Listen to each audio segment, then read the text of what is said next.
Chapter 5, Land by Mark Twain. We tried to make some plans, but we couldn't come to no agreement. Me and Jim was for turning around and going back home, but Tom allowed that by the time daylight come, so we could see our way, we would be so far toward England that we might as well go there and come back in a ship and have the glory of saying we done it. About midnight the storm quit and the moon come out and lit up the ocean, and we begun to feel comfortable and drowsy, so we stretched out on the lockers and went to sleep, and never woke up again till sunup. The sea was sparkling like 500 one-mans, and it was nice weather, and pretty soon our things was all dry again. We went aft to find some breakfast, and the first thing we noticed was that there was a 1499 light burning in a compass back there under a hood. Then Tom was disturbed. He says, "You know what that means? Easy enough. It means that somebody has got to stay on watch and steer this thing the same as he would a ship, or she 100 wander around and go wherever the wind wants her to." "Well," I says, "what's she been doing since we had the accident?" "Wandering," he says, kinder troubled. "Wandering, without any doubt. She's in a wind now that's blowing her south of east. We don't know how long that's been going on either." So then he p'inted her east and said he would hold her there till we rousted out the breakfast. The professor had laid in everything a body could want. He couldn't have been better fixed. There wasn't no milk for the coffee, but there was water and everything else you could want, and a charcoal stove and the fixings for it, and pipes and cigars and matches, and wine and liquor which warrant in our line, and books and maps and charts and an accordion, and furs and blankets and no end of rubbish like brass beads and brass jewelry, which Tom said was a sure sign that he had an idea of visiting among savages. There was money, too. Yes, the professor was well enough fixed. After breakfast, Tom learned me and Jim how to steer, and divided us all up into 4-hour watches, turn and turn about. And when his watch was out, I took his place, and he got out the professor's papers and pens, and wrote a letter home to his Aunt Polly, telling her everything that had happened to us, and dated it in the welkin, approaching England, and folded it together and stuck it fast with a red wafer, and directed it, and wrote above the direction, in big writing, "From Tom Sawyer, the aeronaut," and said it would stump old Nat Parsons, the postmaster, when it come along in the mail. I says, "Tom Sawyer, this ain't no welkin, it's a balloon." "Well now, who said it was a welkin, smarty?"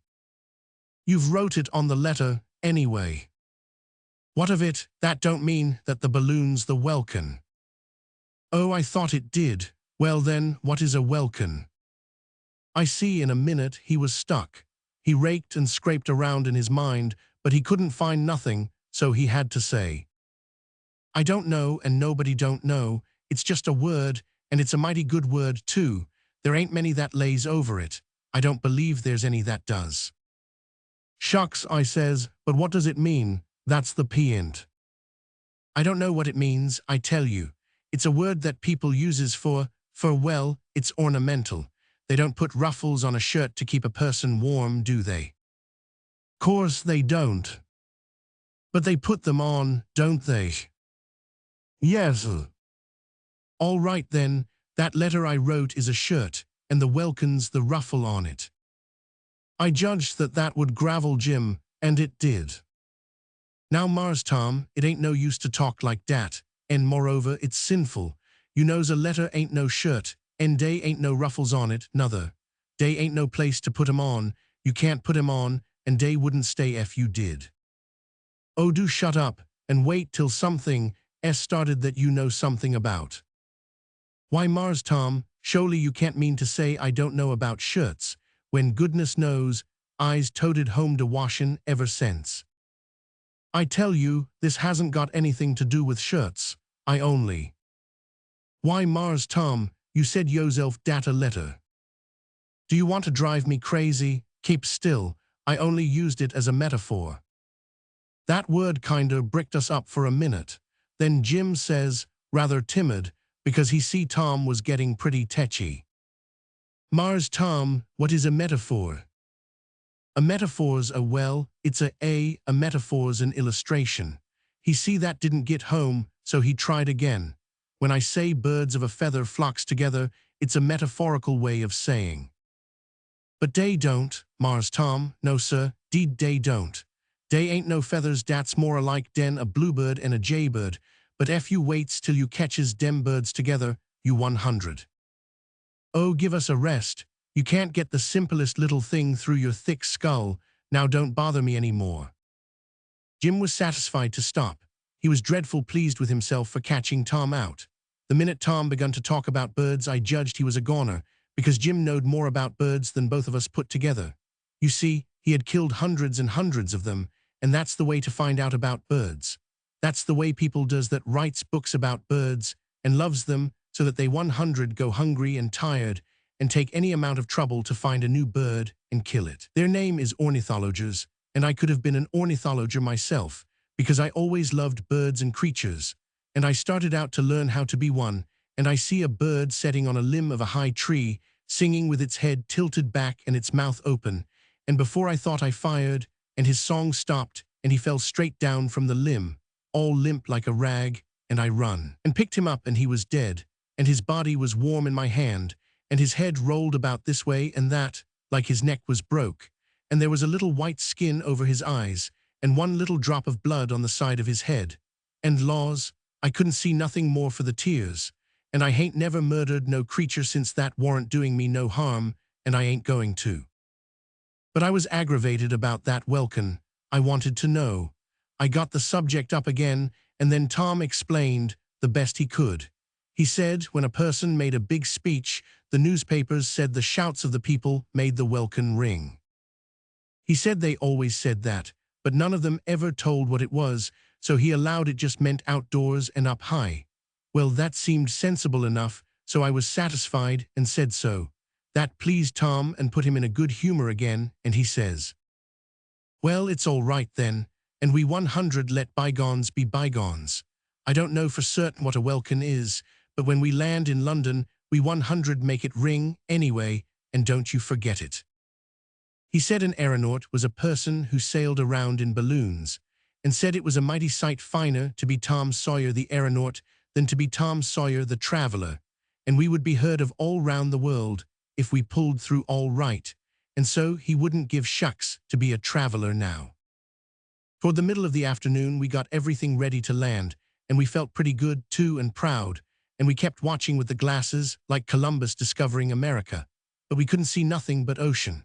The afternoon wasted out and the sun shut down, and still there warn't no land anywheres. We wondered what was the matter, but reckoned it would come out all right, so we went on steering east, but went up on a higher level so we wouldn't hit any steeples or mountains in the dark. It was my watch till midnight, and then it was Jim's, but Tom stayed up, because he said ship captains done that when they was making the land, and didn't stand no regular watch. Well, when daylight come, Jim give a shout, and we jumped up and looked over, and there was the land sure enough, land all around, as far as you could see, and perfectly level and yaller.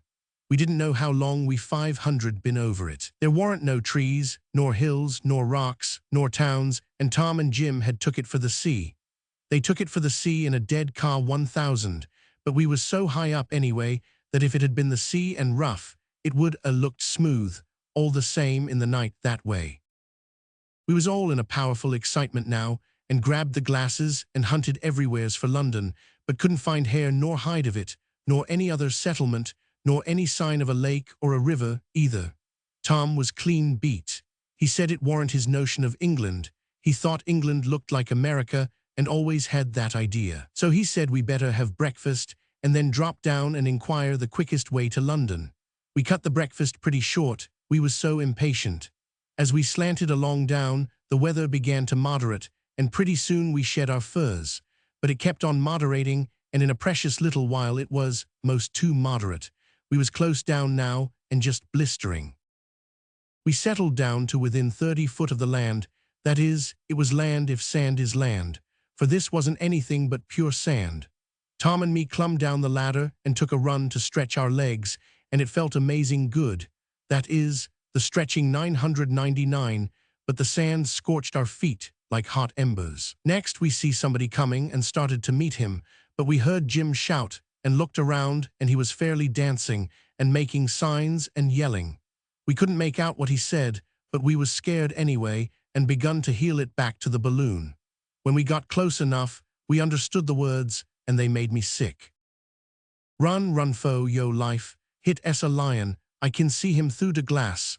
Run, boys, do please heel it the best you kin. He's busted out in the menagerie, and they ain't nobody to stop him.